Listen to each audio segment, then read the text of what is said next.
तत्काल news live के video देखने के लिए हमारे चैनल को सब्सक्राइब कीजिए और नोटिफिकेशन पाने के लिए बेल आइकॉन प्रेस कीजिए। नमस्कार, मैं हूं तोरल और आप देख रहे हैं तत्काल न्यूज़ लाइव। उत्तर प्रदेश में प्रियंका गांधी वाड्रा की अगुवाई में चुनाव लड़ रही कांग्रेस पार्टी ने अपना चुनाव घोषणा पत्र जारी कर दिया है।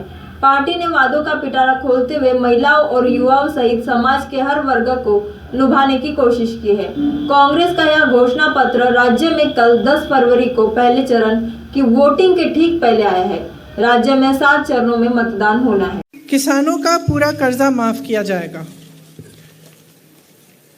हम ये कह रहे हैं कि हमारी सरकार जब बनेगी तो 10 दिन के अंदर अंदर किसानों का कर्ज माफ किया जाएगा। छत्तीसगढ़ में जब कांग्रेस की सरकार आई तो आप सबने देखा होगा कि शपथ लेते ही 3 घंटों के अंदर अंदर किसानों के कर्ज माफ किए गए। उसी तरह से हम यहाँ भी उत्तर प्रदेश में ये करना चाहते हैं। 2500 में गेहूं धान और 400 में गन्ना खरीदा जाएगा। बिजली बिल सबका हाफ किया जाएगा। कोरोना काल में जिस का बकाया है वो साफ किया जाएगा, ख़त्म किया जाएगा। जिस को कोरोना से सबसे ज़्यादा आर्थिक मार पड़ी उन परिवारों को 25,000 रुपये दिए जाएंगे ताकि वो एक बार फिर अपने पैरों पे खड़े हो सकें।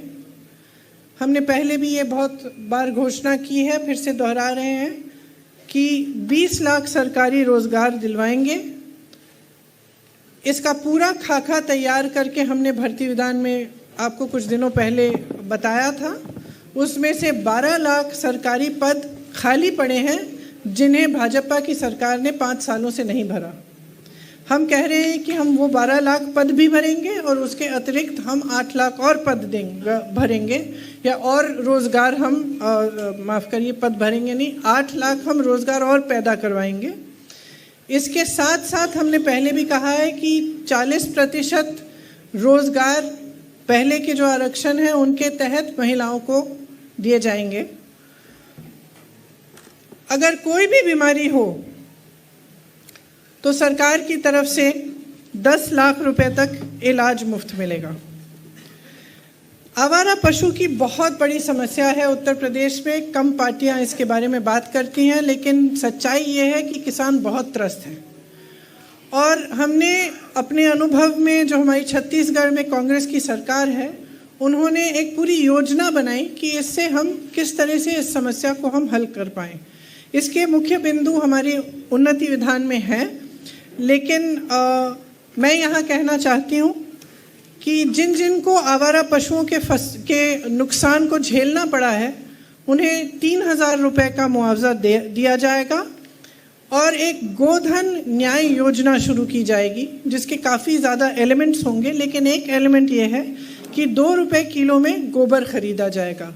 ये छत्तीसगढ़ में हो रहा है और फिर उस गोबर को वर्मी कॉम्पोस्टिंग में सेल्फ हेल्प ग्रुप्स द्वारा इस्तेमाल किया जाता है। तो इससे बहुत सुविधा होती है। छोटे और मझोले उद्योगों के लिए देखिए, हम सब ने देखा है, आपने हाल ही में बागपत में एक छोटे व्यापारी की हालत देखी और हम सब ने वो बहुत ही दुखद घटना, एक तो फेसबुक पे लाइव हुई और हमें पता चला कि उनकी पत्नी की मृत्यु भी हुई है। बहुत ही ज़्यादा दुखद ये घटना हुई, लेकिन ये हम पूरे प्रदेश भर में देख रहे हैं। चाहे मैं नोएडा में गई प्रचार करने के लिए, चाहे मैं बुंदेलखंड गई, चाहे झांसी में थी, चाहे यहाँ पे लखनऊ में हो, चाहे जहाँ भी मैं जा रही हूँ, ये देखने को मिल रहा है कि जो छोटे व्यापारी हैं और मझोले व्यापारी हैं वो एकदम इतने त्रस्त हैं और परेशान हैं क्योंकि उनके लिए एकदम कोई भी सपोर्ट, समर्थन सरकार की तरफ से नहीं आया है।